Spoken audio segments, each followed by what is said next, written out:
So anytime they present that ID, it's to, create confusion for the person looking at it, and basically just make it so that they have to disclose this very private information about themselves.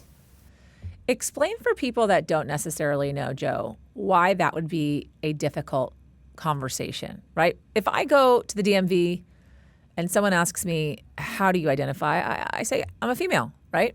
For me, it's not a difficult conversation to have. I'm fine to tell someone that I'm a woman. Explain for people that don't know or understand what it is like to live as a transgender person in this country, how that could feasibly be a difficult, worrisome, anxiety-inducing conversation to have.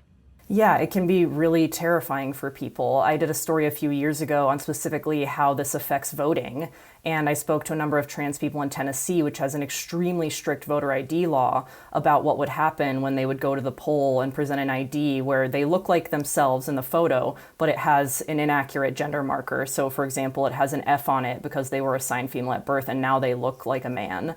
And so they would present that, and the poll worker would immediately be confused. And in a lot of cases, they have to call over other poll workers to say, what do I do? Does this ID look legitimate to you? They're double and triple checking the person's signature in the voter books. And it causes a scene. So it just makes their lives, just their everyday lives, harder.